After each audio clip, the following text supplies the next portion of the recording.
In some other news, and it's hoped that a massive oil skimmer will help clean up the oil spill in the Gulf of Mexico. The 300-metre vessel called the Whale is being tested near the leaking well head. It sucks up the contaminated water, separates the oil and then pumps the clean water back out into the ocean. Now, this is a massive environmental catastrophe, and we sent our own Dr. Chris Brown to the Gulf of Mexico to see firsthand the impact of the oil spill on the area. Over the last 2 months, we've all been affected by the images of what surely must be one of the biggest man-made disasters in history. So I've come to Grand Island, Louisiana, to find out what's really going on for the people, the environment, and of course the wildlife. We're dealing with a massive and potentially unprecedented environmental disaster. We will make BP pay for the damage their company has caused. To those affected and your families, I'm deeply sorry. It's almost 80 days on, and the BP oil rig explosion that left 11 workers dead and 17 injured is still spewing millions of litres of crude oil into the Gulf of Mexico every single day. It's the biggest environmental disaster in US history, and locals like Joe say the clean-up effort has come too late. They call it an oil spill. I call it a gusher.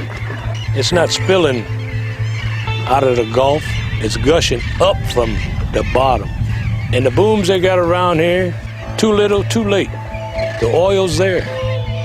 The impact on wildlife is heartbreakingly obvious. The federal government declaring the area a fisheries disaster with initial cost to the industry estimated at $2.5 billion. Our livelihood is slowly but surely fading away from us. The main thing you notice about this crude oil as you're walking through it, apart from the fact it's so sticky, is the smell. It's like a freshly tarred road. It burns your nostrils and makes your eyes water. You can only imagine what it must be like for those birds that have to live with this sticking to their body every day. Right here is a hermit crab. Now, he'll scurry back into his shell there, but he is just coated in crude oil. Now, he's at the very base of the food chain. Everything above him eats him and survives on these little guys. Now, if he's affected, there's just no way for bigger predators like pelicans to really ever stand a chance. Jay Holcomb is the CEO of the International Bird Rescue and Rehabilitation Centre in Louisiana. He's worked on over 200 oil spills, but says he's never been involved in a disaster of this size. The reality is that we have an ongoing spill that keeps being pumped out of the earth every day, and everybody feels the same way. It seems hopeless. Since the oil rig went under, the rescue centre has treated and cleaned over 800 birds, with 177 already released back into the wild. What you're looking at right here is the most crucial, but also the most stressful part of the whole rehabilitation process. They're removing the oil, but how? They actually use detergent, much like you use in your own kitchen sink, to dissolve that oil, but without actually harming the bird's skin, which can be quite sensitive. So it's all about being gentle, but also being effective. But so far, there have been over 1,000 animals found dead in the spill zone. And with no end in sight, the oiled birds just keep on arriving.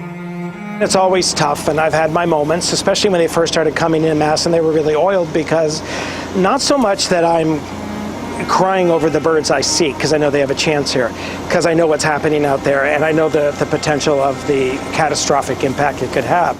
Now hurricane season has started, and the fear amongst locals is that a storm will hit and spread the damage even further.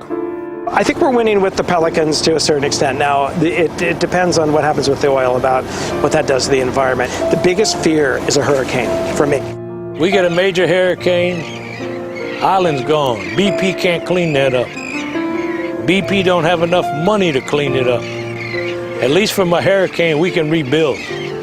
This oil, there's no rebuilding. Despite everything you hear and everything you see about this massive clean-up effort, you look there, there's still oil on that beach, and there's still oil on those pelicans. It's no wonder the local residents are so angry. It's heartbreak. Ain't nothing gonna fix this, nothing. So what do you do? What do you go back to?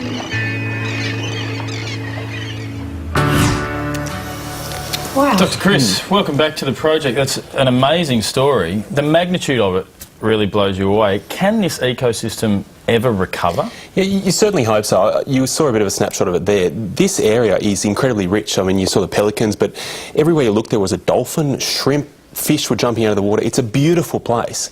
But when you realise the context and the size of this, we've got a map here, you'll see it. It's extraordinary how big it is. When you actually look at the main slick, it extends, if the leak was actually out of Sydney there, it goes all the way from Coffs Harbour to Narooma, the main slick. But oil is actually washed up in an area equivalent from Brisbane right down to Melbourne. So it's extraordinary in its size. And look at the Exxon Valdez, which is the equivalent of this oil spill every 4 days. That's still being cleaned up 20 years on.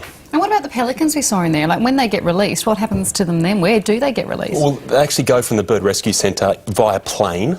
They fly them to Texas, which still hasn't got the oil as yet, and they then hope that they don't fly back. But these are nesting birds. These birds love to go to those nesting areas you can see on camera there.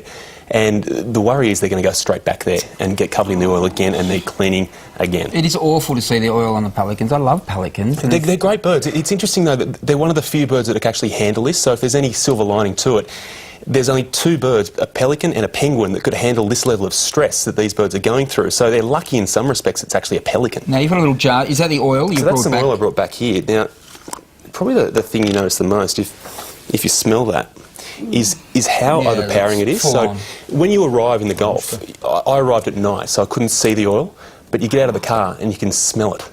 And it's quite overpowering. It's scary to think that something that's 50 miles out has such a strong effect. That's like straight from the service station, so it hasn't lost any potency at all. Absolutely, yeah. And so you can imagine that on a bird, and a bird doing its natural behaviour of preening, swallowing that, it's nasty stuff. Thank you very much for going and helping us understand it a bit. It's been in the news so much, it's great to have a better idea of that. And if you'd like to find out how you can help, go to 7pmproject.com.au and follow the links. Dr. Chris, you've got to stick around, you should as well.